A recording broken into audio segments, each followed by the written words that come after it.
gloire est là, sa main nous touche, sa main nous touche, sa main nous touche, ta gloire est là, sa main nous touche,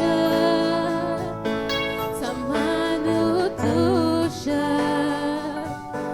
sa main nous touche, sa gloire est là, sa main nous touche, sa main nous touche, sa main nous touche, sa main nous touche, sa main nous touche, sa puissance est là, sa puissance est là, sa main nous touche, sa main nous touche, sa main nous touche, sa présence est là, sa main nous touche, sa main nous touche, sa main nous touche, sa gloire est là, sa main nous touche, sa main nous touche, sa main nous touche,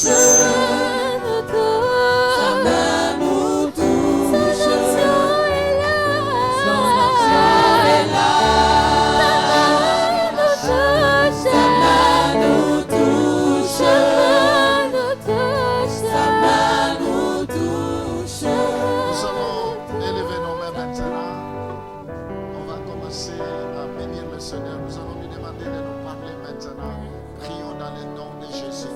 Seigneur, ce matin, nous voulons que tu nous parles. À cet instant, nous voulons t'écouter. Nous voulons, Seigneur, que ta main nous touche comme nous venons de chanter. Que ta gloire nous touche. Que ton onction nous touche. Visite-nous maintenant. Étends ta main, Seigneur. Laisse que la gloire, l'honneur et la louange te reviennent au nom de Jésus. Seigneur, ce matin, comme nous venons de chanter, que ta gloire nous touche. Nous croyons à la manifestation de ton Shekinah. Nous prions, Seigneur, que ton onction nous touche, que sa main puissante nous touche ce matin. Visite-nous, Seigneur. Sois béni au nom de Jésus-Christ. Nous t'avons ainsi prié. Amen. Est-ce qu'on peut applaudir très fort pour la gloire du Seigneur? Nous allons rester debout.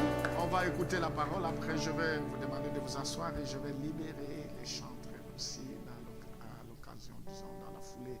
Jean chapitre 8, le verset 31. On va lire Jean chapitre 8, le verset 31. C'est le premier passage. Jean chapitre 8, le verset 31.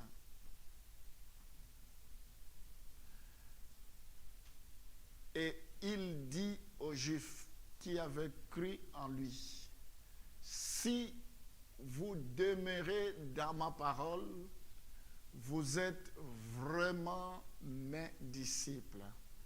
Amen. Amen. Est-ce qu'on peut applaudir pour la parole du Seigneur? Merci beaucoup. Je vous invite à prendre place. Vous pouvez vous asseoir. Que Dieu soit loué.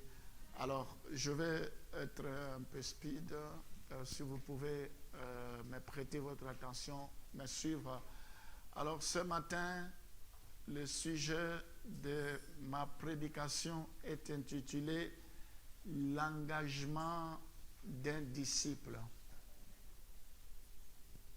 L'engagement d'un disciple.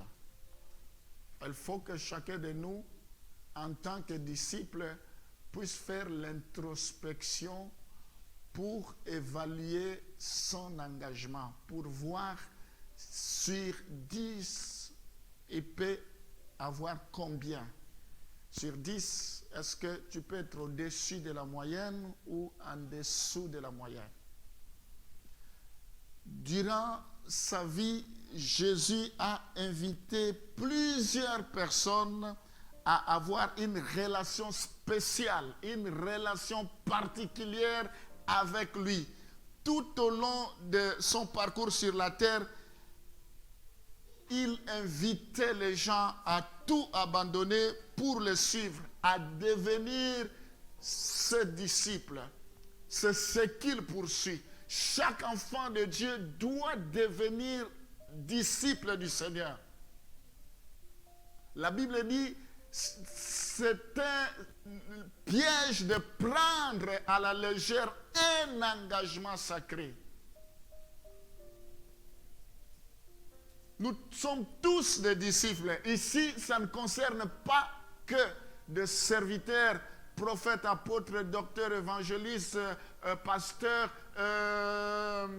diacres, responsables de ceci, responsables de cela, chantres, intercesseurs. Non, ça concerne tout le monde.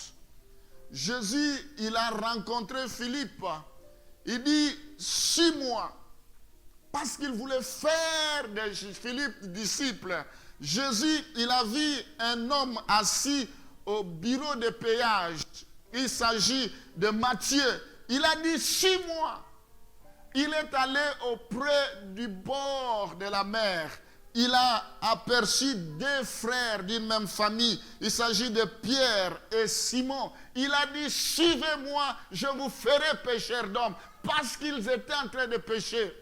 Jésus veut que nous puissions devenir ses disciples.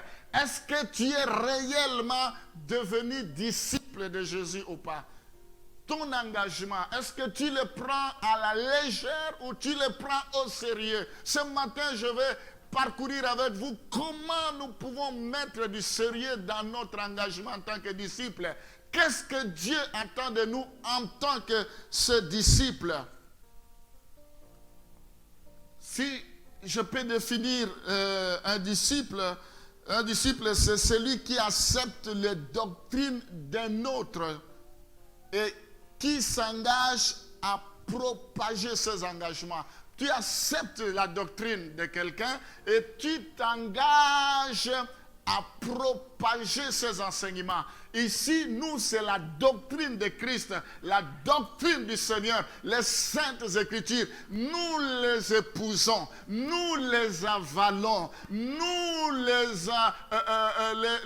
nous approprions de cela et nous devons propager cela.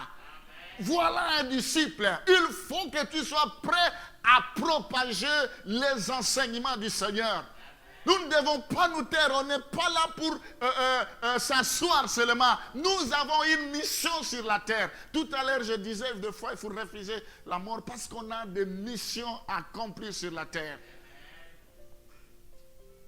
Maintenant, revenons sur notre texte.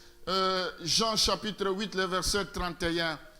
Dans ce texte, la Bible nous identifie le vrai disciple.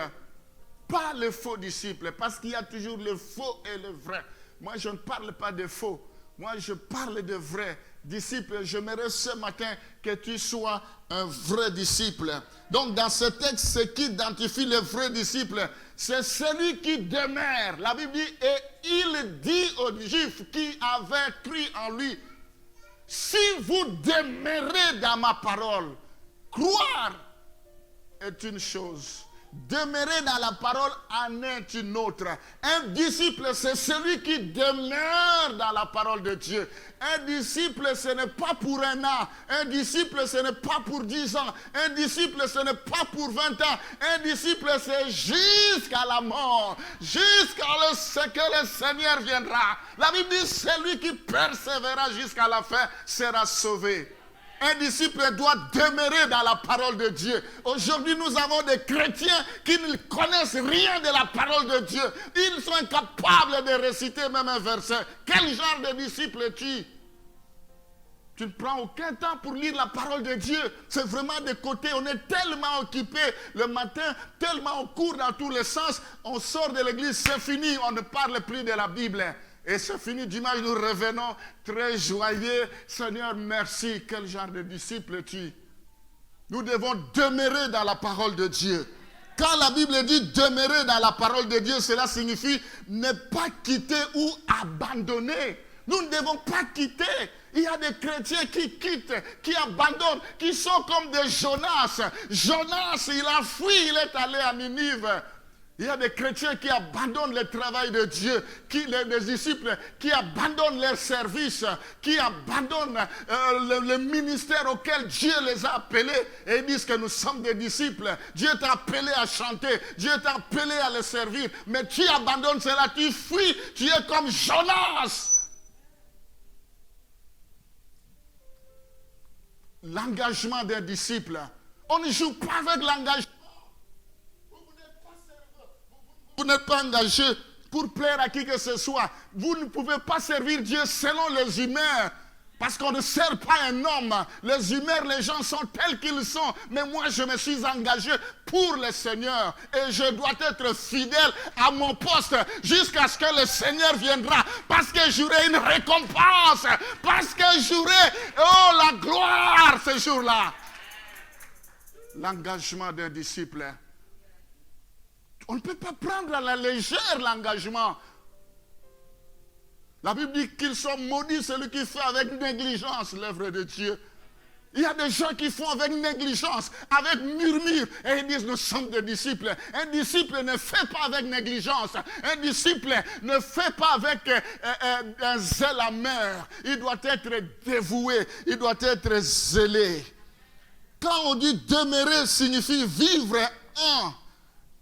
Ici, la première chose que nous devons savoir, un disciple, il vit et pratique la parole de Dieu. Nous devons laisser les iPads, laisser les ceci. Il faut, en dehors de tout ce que nous pouvons voir, même si nous avons la Bible dans nos trucs, dans nos téléphones, il faut que nous achetions aussi la Bible. Nous, quand on s'était convertis, c'était un plaisir de venir à la maison de Dieu avec la Bible. Quand on te voit avec une grosse Bible, tu n'es pas encore pasteur et dis, c'est un pasteur, tout ça. Mais aujourd'hui, les gens viennent comme si de rien n'était et ils n'ont même pas de Bible. En plus, ici, on a tellement facilité les gens. Il suffit seulement que tu sois là, tout apparaît. Tu lis et tu dis, tu es disciple. Commencez d'abord par acheter la Bible. Vous faites des dépenses, vous faites des anniversaires, vous achetez des cadeaux, vous faites des courses, mais vous êtes incapable d'acheter même une Bible. S'il faut acheter une Bible, c'est une Bible de 1 euro. Vous savez qu'il y a des Bibles de 1 euro. Là, au fond, nous avons reçu des dons de Bibles à l'époque. Ce sont des Bibles de 1 euro. Et c'est ça un disciple. Vous vous contentez d'une Bible de 1 euro. C'est une honte. Avec le nombre d'années que nous avons fait dans le Seigneur, nous n'avons même pas de Bible. Nous sommes incapables même d'acheter une Bible qui nous coûte 50 euros pour le Seigneur. Et quel genre de disciples sommes-nous? Demeurer dans la parole de Dieu. Amen. Bref, le disciple est celui qui vit continuellement et de manière cohérente dans la parole de Dieu. Il vit continuellement et de manière cohérente la parole de Dieu. Comment vis-tu la parole de Dieu? Un disciple ne tergiverse pas avec la parole de Dieu. La parole de Dieu, tout le monde doit se soumettre. La Bible dit, même si c'est un ange qui est venu du ciel avec un autre évangile, en dehors de ce que je vous ai annoncé, qu'il soit anathème, qu'il soit maudit. Un disciple ne peut pas faire de compromis avec la parole de Dieu. Un disciple ne peut pas faire des choses qui lui plaisent et des choses qui ne lui plaisent pas. Il doit intégralement respecter scrupuleusement la parole de Dieu. Vous êtes d'accord avec moi? Gloire au Seigneur. On va avancer.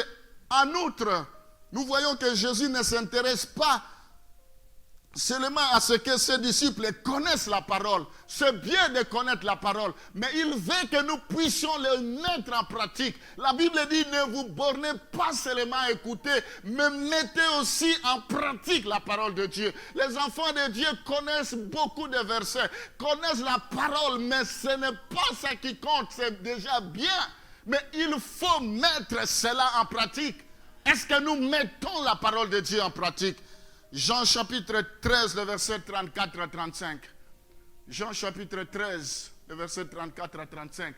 Je vous donne un commandement nouveau. Aimez-vous les uns les autres. Comme je vous ai aimé, vous aussi aimez-vous les uns les autres. À ceci, tous connaîtront que vous êtes mes disciples, si vous avez de l'amour les uns pour les autres. Le verset 34, Jésus donne un commandement à ses disciples. Écoute, toi qui m'écoutes maintenant, qui prétends être disciple, c'est un commandement du Seigneur. Je dis un disciple, c'est celui qui accepte la doctrine de son maître et qui propage les enseignements de son maître. Écoute la doctrine de notre maître, un commandement nouveau. Aimez-vous les uns les autres. Un disciple qui n'aime pas n'est pas digne d'être disciple. Aimez-vous les uns les autres. La Bible dit, comme je vous ai aimé, ça c'est la deuxième partie. La raison pour laquelle il donne ce commandement. Comme je vous ai aimé, aimez-vous les uns les autres. La raison, c'est pour que les gens puissent reconnaître que nous sommes réellement ses disciples. Si nous ne nous aimons pas, s'il n'y a pas l'amour entre nous, nous devons cesser de dire que nous sommes des disciples. Ça m'est déjà arrivé plus d'une fois de régler des conflits dans l'église entre les disciples. C'est une honte. Il n'y a personne qui est humble, il n'y a personne qui peut s'humilier parce que tout le monde veut avoir raison, tout le monde a une haute opinion, parce que tout le monde ne veut pas qu'on marche sur lui. Quel genre de disciples que nous sommes. Nous devons faire mourir notre ego, nous devons faire mourir notre chair, que Jésus croit, c'est que nous puissions diminuer. Un disciple doit être un artisan de paix. Un disciple doit être quelqu'un qui est réconciliant. Donc, ici, nous voyons, nous ne devons pas aimer à notre manière, mais nous devons aimer comme Christ nous a aimés. Malgré qu'on a craché sur lui, il a aimé. Malgré qu'on l'a critiqué, il a aimé. Malgré qu'on l'a mis la couronne d'épines sur sa tête, il a aimé ces gens-là. Malgré qu'on l'a percé le côte, il a aimé ces gens-là. Comme Christ nous a aimés. Toi, tu aimes comme qui? Qui est ton modèle pour aimer? Les chrétiens aujourd'hui, ils ne se parlent pas, ils se boudent, ils se critiquent, ils se calomnient, ils s'accusent mutuellement et ils disent que nous sommes des disciples. Nous devons arrêter de parler de nous promener avec le nom du Seigneur alors que le Seigneur ne nous connaît même pas. C'est honteux. Un chrétien, un disciple qui a des ennemis. Nous ne devons pas, je ne dis pas, il y a des gens, même si tu fais bien, même si tu t'habilles bien, même si ils vont toujours trouver, mais toi, il ne faut pas que tu leur cherches des problèmes. Vaut mieux que ce qu'ils vous accusent, qu'ils ne retrouvent pas ça en toi, mais toi, tu ne peux pas être quelqu'un qui est conflictuel. Il y a des gens très susceptibles, très conflictuels. Nous devons briser l'esprit des conflits, l'esprit des divisions. Paul dit, pourquoi y a-t-il des divisions parmi vous? Les uns disent que nous sommes d'Apollos, les autres disent que nous sommes de ceci, de cela. Non, qui est mort sur la croix pour vous? L'amour. La Bible dit, l'amour supporte tout. L'amour excuse tout. L'amour pardonne tout. L'amour ne soupçonne point le mal.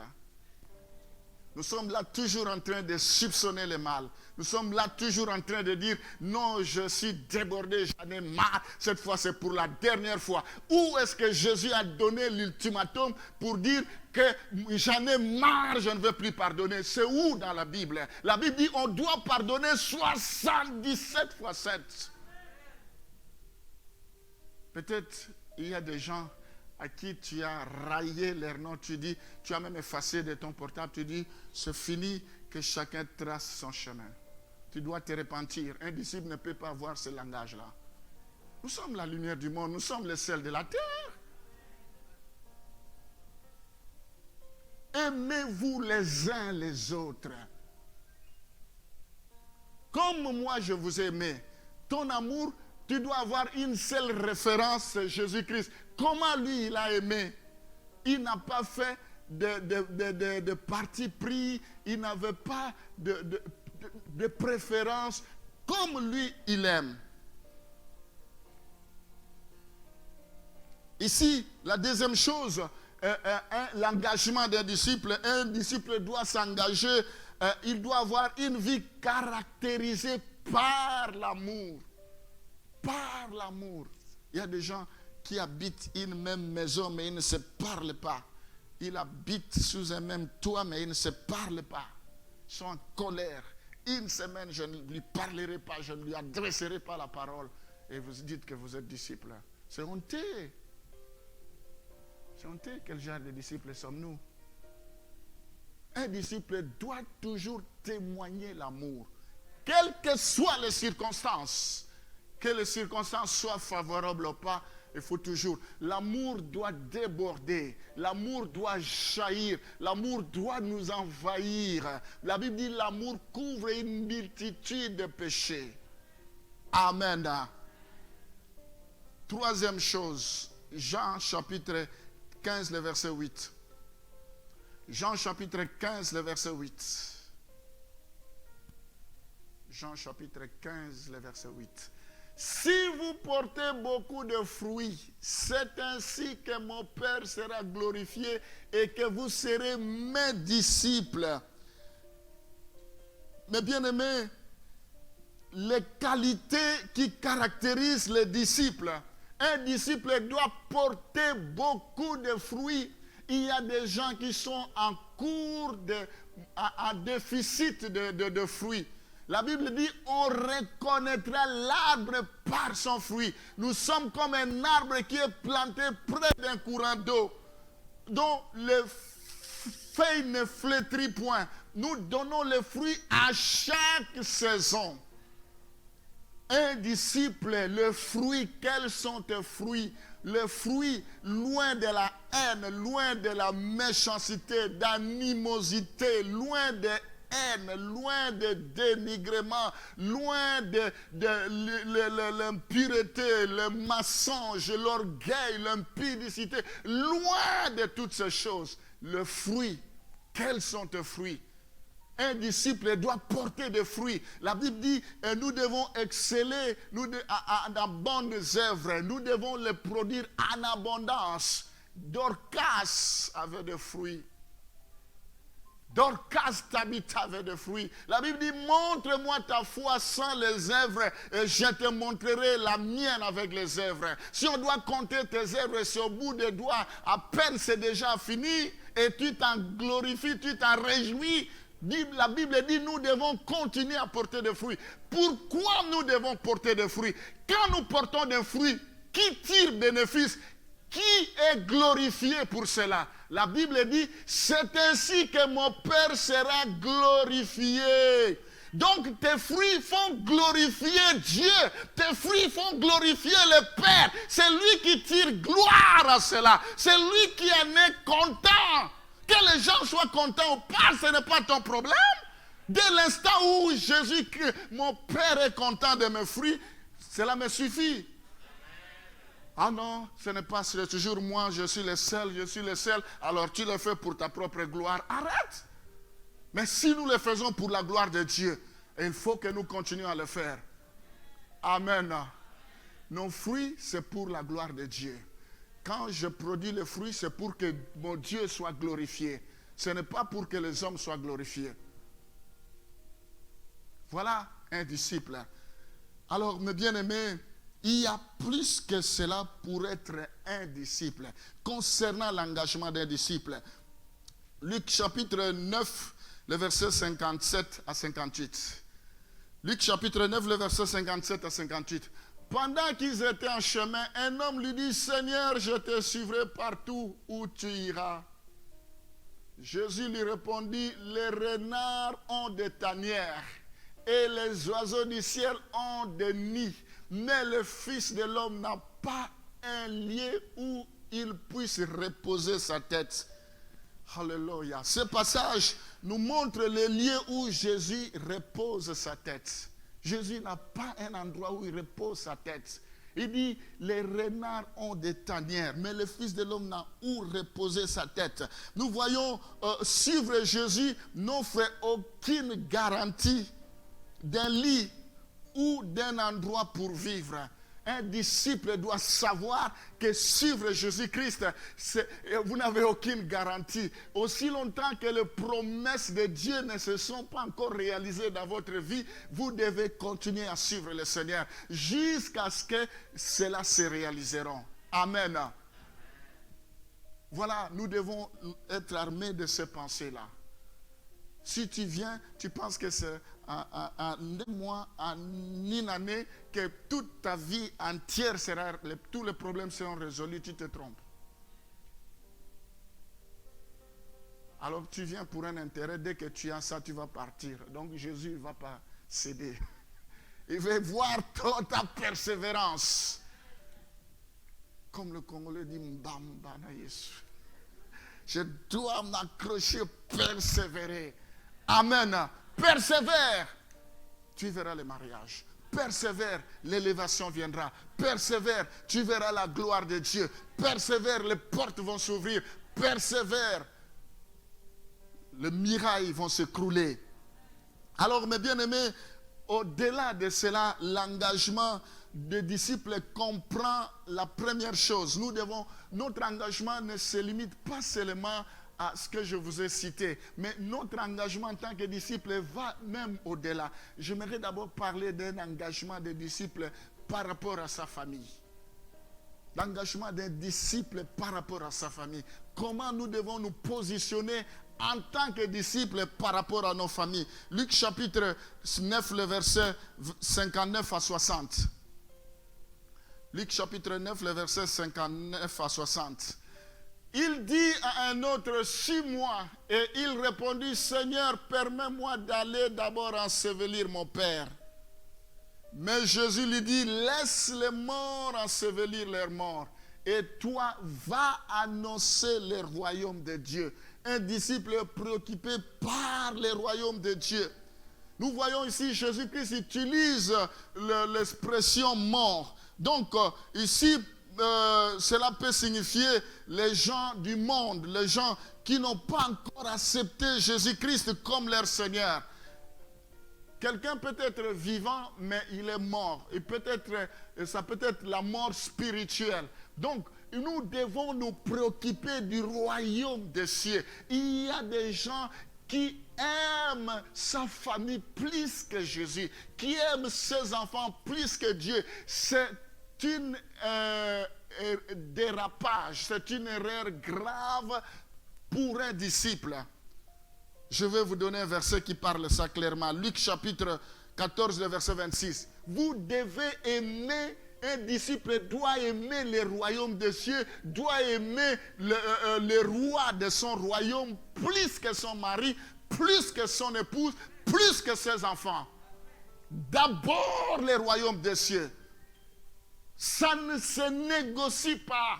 Vous ne pouvez pas mettre votre famille, votre épouse, votre époux, votre épouse, vos enfants sur le même pied d'égalité que Jésus-Christ. Jésus, il est le roi des rois. La Bible dit son nom est souverainement élevé.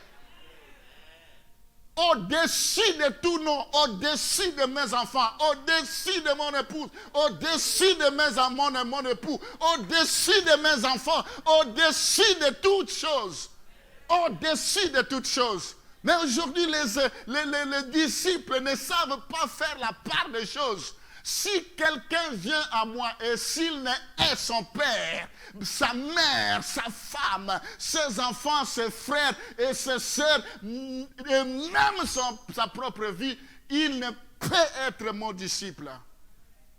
Ici, la haine, c'est la comparaison par rapport à l'amour qu'on a dans le Seigneur. C'est-à-dire, l'amour qu'on doit avoir dans le Seigneur ne peut pas se comparer avec l'amour que nous devons avoir pour nos parents.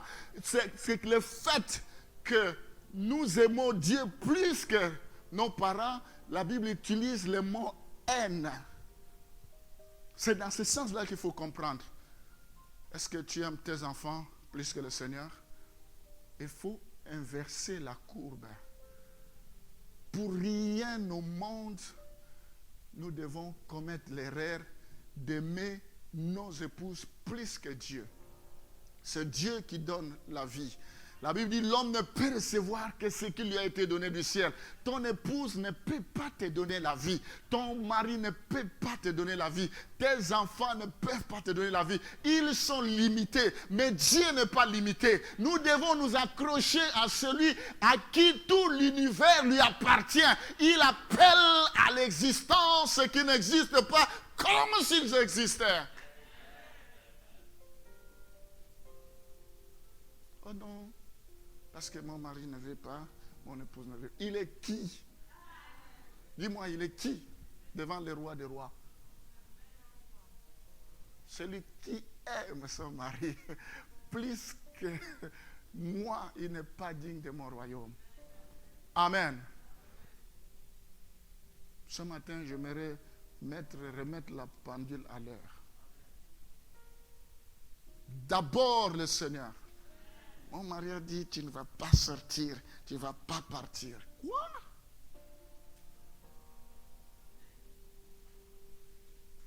À cause du Seigneur.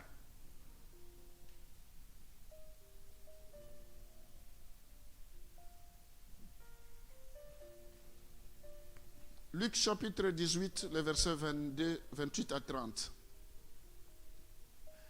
Pierre dit alors, voici nous avons tout quitté. Mais Pierre aussi était disciple comme nous. Quand il dit tout quitter, c'est même les femmes, les enfants, tout pour le Seigneur. Pierre dit alors, je ne dis pas qu'il faut négliger nos familles, non. Ce n'est pas ça ce que je dis, non. Pierre dit alors, voici nous avons tout quitté et nous t'avons suivi.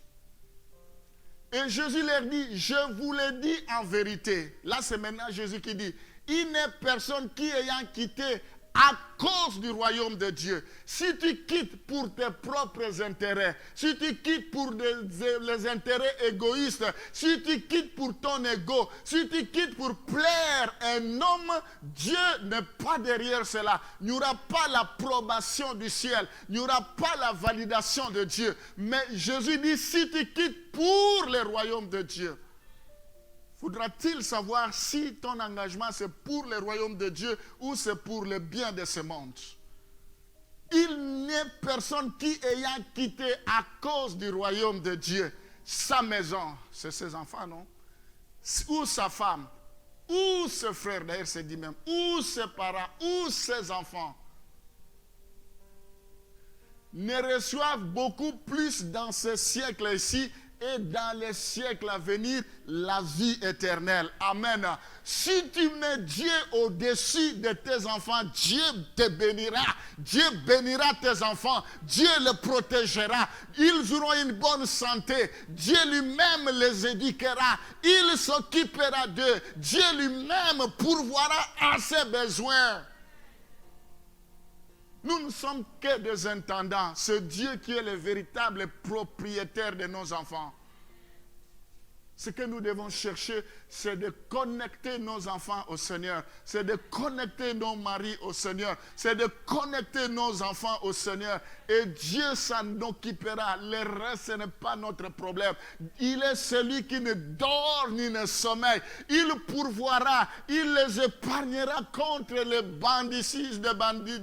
Il va les protéger contre toutes sortes d'errances. Il va les protéger. Il prendra soin d'eux. Il les conduira vers le vert pâturage, vers les eaux paisibles. La Bible dit, l'Éternel est mon berger, je ne manquerai de rien. Tes enfants auront une longue vie. Tes enfants seront la tête et non la queue. Tes enfants vont monter, ils se lèveront, ils seront plus haut placés. Parce que toi, tu crains Dieu. Parce que tu as mis Dieu au-dessus de tous tes enfants. Amen. Alors voilà, mes bien-aimés, Jésus, Pierre avait compris le sens de l'engagement d'un disciple. Nous prenons le mot disciple à la légère. Voilà, Pierre avait compris le sens du mot disciple. Et maintenant, Dieu dit au verset 30, il donne une promesse qu'il n'y a personne qui ayant tout quitté à cause de moi n'aura pas dans ce siècle présent de bénédiction, et dans le siècle à venir, il aura la vie éternelle. On gagne doublement ici sur la terre, et quand le Seigneur viendra, amen. Ne sois pas un obstacle pour ton mari. Ne sois pas un obstacle pour ton épouse. Quand toi, tu t'interposes entre toi, ton épouse et Dieu, c'est la colère de Dieu que tu cherches. Il faut le laisser tranquille, c'est une servante de Dieu. Il faut le laisser tranquille, c'est un serviteur de Dieu. Sinon, tu auras des problèmes avec Dieu.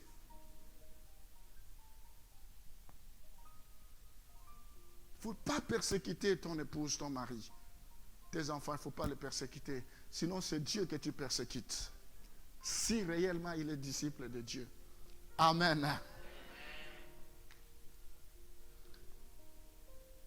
Et notre engagement, c'est par rapport à nos finances. Un disciple par rapport aux finances.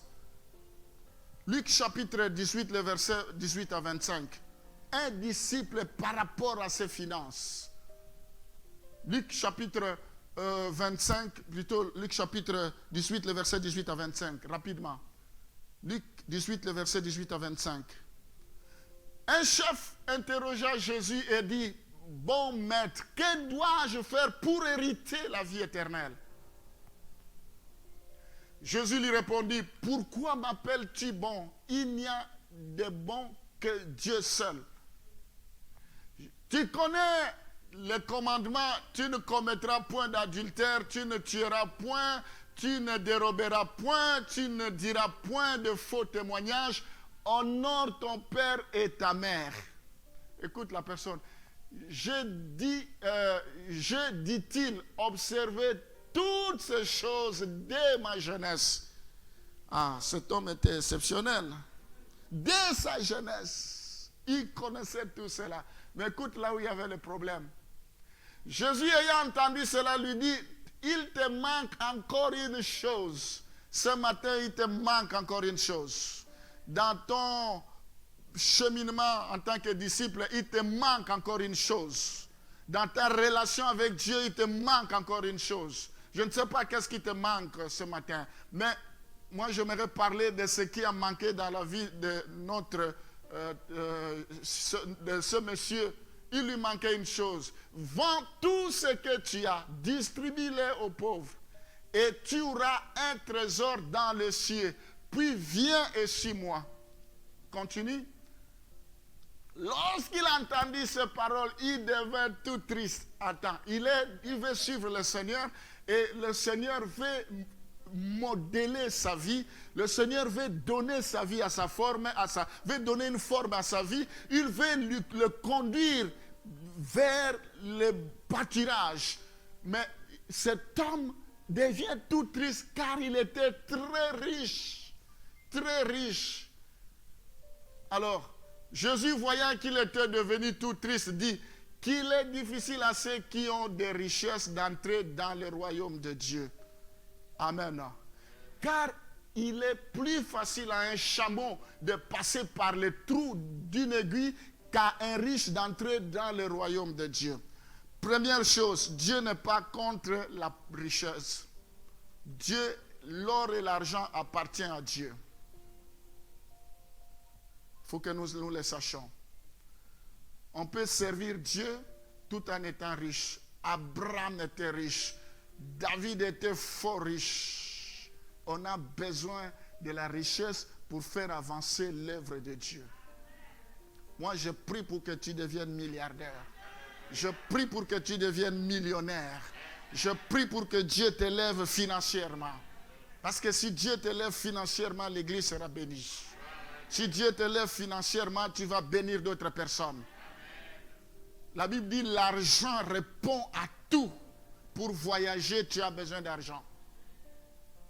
Pour tout, il faut de l'argent. Mais revenons ici, qu'est-ce que la Bible veut nous dire? Nous voyons dans ce passage au verset 22, ce qui manquait dans la vie de cet homme. Jésus ayant entendu cela lui dit, il te manque une chose. Nous voyons que cet homme, ce qui lui manquait, c'est parce que sa richesse était au-dessus de Dieu. Il ne pouvait pas servir Dieu comme il devrait être à cause de sa richesse. Il faut que Jésus soit le maître de notre richesse. La Bible dit, tu serviras Dieu avec tes biens. Moi et ma maison, nous servirons l'Éternel. Il y a des gens qui sont des radins. Leur argent ne peut pas servir le Seigneur. Le pasteur qui avait prêché le dimanche dernier avait donné un témoignage. Il avait de l'argent et il a eu un songe où il perdait des choses. Non, ce n'est pas lui. Je crois que c'est un autre, je confonds. C'était un témoignage d'un autre pasteur. Alors, son argent, comme il ne voulait pas mettre cela pour Dieu, et ce qui est arrivé, la somme qu'il avait, c'est son enfant qui a eu un accident avec la voiture. Et comme il avait une somme de 5500, et pour Dieu, il ne voulait rien faire. Et les dépenses qu'il a fait pour réparer cette voiture, c'est équivalent à son 1500 €. Un disciple, Dieu lui dit, il faut payer la dîme, mais toi, tu n'as jamais payé parce que tellement tu as beaucoup de dépenses. Un disciple peut négocier avec son maître.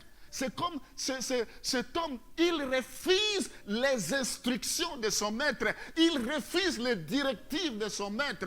La Bible dit, ce peuple m'honore des lèvres, mais leur cœur est éloigné de moi. Qui n'a pas de dépenses pour ne pas payer la dîme? La Bible dit, celui qui ne paye pas sa dîme, il vole Dieu. Il dit, je menacerai les dévoreurs quand vous payez votre dîme. Ton argent, comment tu le gères? On a beau faire des appels ici, l'église crève, on a besoin d'argent. On a les banques qui sont derrière nous, des menaces. Alors que toi, tu peux débloquer cela, mais ça ne te dit rien. Mais tu ne sais pas que c'est Dieu qui parle au travers de son serviteur.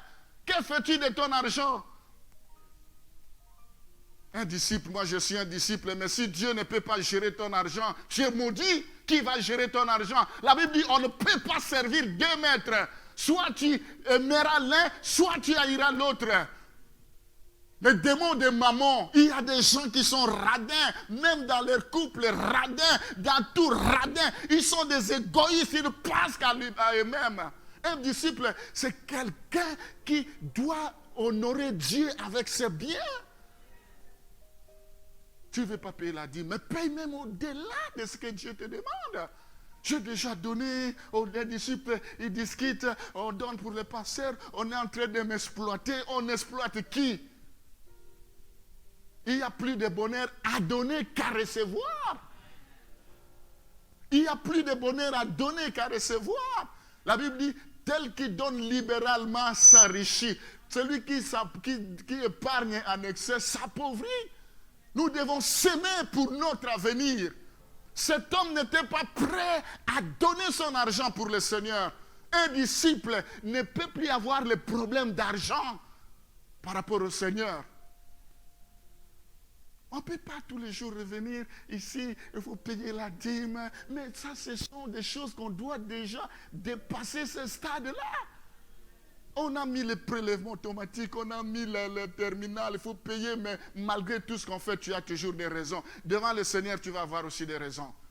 Jésus n'a pas donné raison à cette femme-là, à cet homme-là. Une chose le manquait. Toi, peut-être, c'est la dîme, les offrandes, les libéralités. Je ne sais pas, qu'est-ce qui te manque pour être un bon disciple.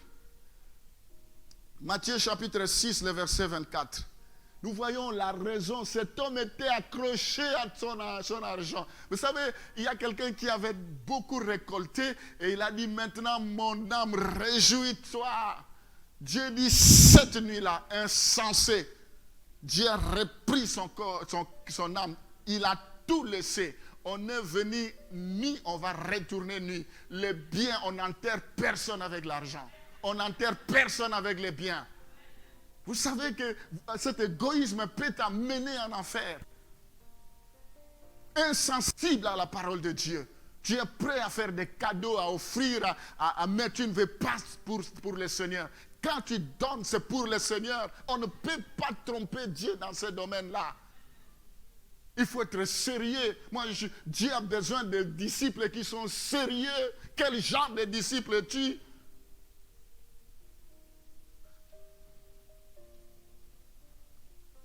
Nul ne peut servir deux maîtres, car ou haïra l'un et aimera l'autre, ou il s'attachera à l'un et méprisera l'autre. Vous ne pouvez servir Dieu et maman. On ne peut pas servir Dieu et maman. Le maman, c'est le démon d'argent. Il y a des gens qui aiment tellement l'argent.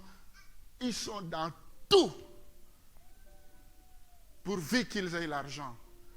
Mais à quoi sert-il à un homme de tout gagner, mais il perd son âme? Les biens mal acquis, tous ces moyens frauduleux, tout ça pour t'enrichir, ça va t'amener nulle part. Tu t'enrichis sur la terre. La Bible dit, nous devons chercher le trésor qui est au ciel. C'est la bénédiction de l'Éternel qui enrichit. Et cela ne se fait suivre d'aucun chagrin. Amen. L'engagement par rapport à soi-même en tant que disciple. Luc chapitre 9, le verset 23 à 24. Après, je vais terminer. Le prix à payer pour devenir un disciple. Il y a un prix à payer. On va d'abord voir l'engagement par rapport à soi-même. Luc chapitre 9, le verset 23 à 24. Donc, par rapport à soi-même, tu dois mourir en soi-même, en toi-même. Puis il dit à tous, si quelqu'un veut venir après moi, qu'il renonce à lui-même. Il n'y a personne qui peut suivre le Seigneur sans renoncer. Tout le monde a renoncé. Qu'il se charge chaque jour de sa croix et qu'il me suive. Tu dois renoncer à ta vie. Ça veut dire à tes intérêts. Tu dois renoncer à ton orgueil. Tu dois renoncer à ta méchanceté. Ici, c'est mourir à soi-même. Comme Christ est mort, il est ressuscité. Nous devons mourir à ce qui concerne les œuvres de la chair. Nous devons mourir à ce qui concerne la convoitise des yeux. Nous devons mourir à ce qui concerne l'orgueil de la chair. Il faut que nous mourons. Quelqu'un qui est mort, tu peux lui donner un coup, il ne va rien faire. Quelqu'un qui est mort, tu peux cracher sur lui, il ne va rien faire. Nous devons mourir. Mais il y a des gens qui ne sont pas des disciples, il suffit que tu craches, ils s'enflamment.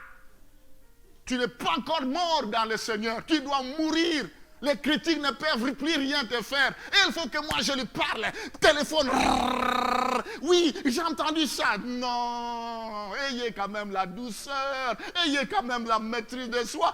Ayez quand même la tempérance. Quel genre de disciple? Lui doit mourir en soi-même. Puis il dit, si quelqu'un veut venir à moi, qu'il renonce à lui-même. Tu dois d'abord renoncer à ton ego. Il faut d'abord faire un travail. Avant d'aller voir le paille qui est dans l'œil de l'autrui, regarde d'abord le poutre qui est dans ton œil. Tu dois d'abord toi-même changer.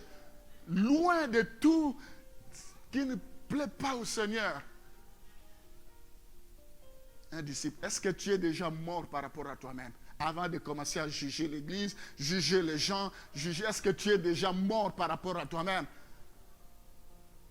Quand j'entends des gens qui s'en vont, parce que, mais écoute, n'écoutez pas seulement un seul son de cloche.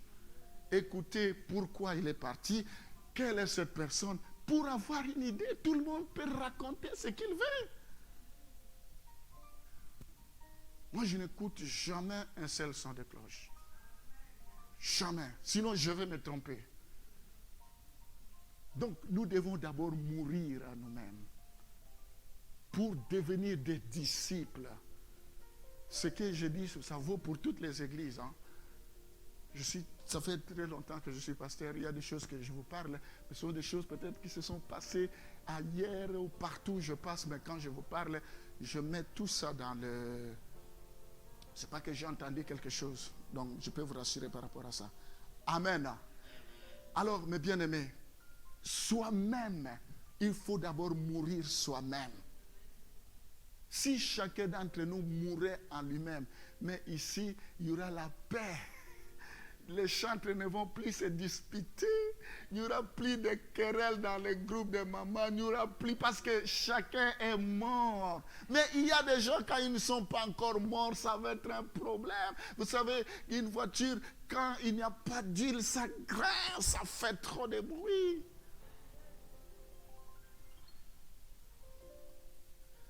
Il y a des choses, des actions dans ce passage. La première action, renoncer à lui-même. La deuxième chose, qu'il se charge de sa croix et qu'il me suive. Ici, nous voyons la fréquence. Quelle fréquence devons-nous nous charger de notre croix? Ce n'est pas un jour, ce n'est pas 2 jours, mais chaque jour, nous devons nous charger de notre croix.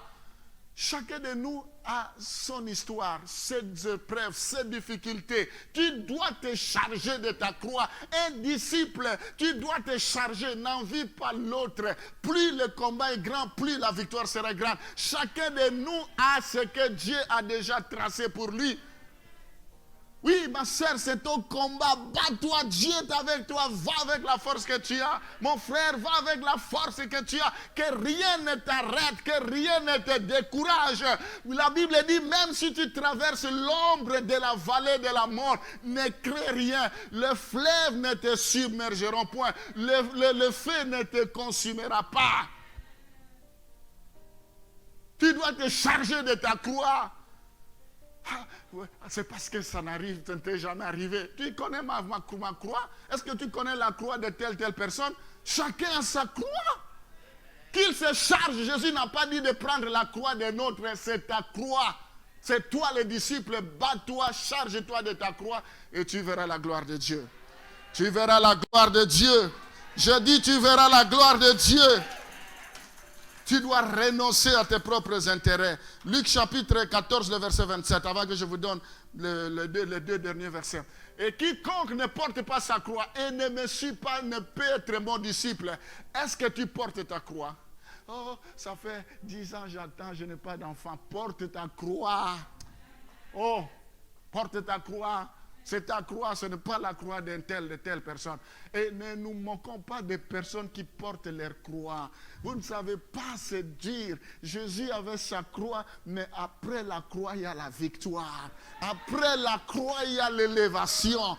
Après l'humiliation, il y a le succès. Après, il y a l'élévation. Après, il y a la victoire.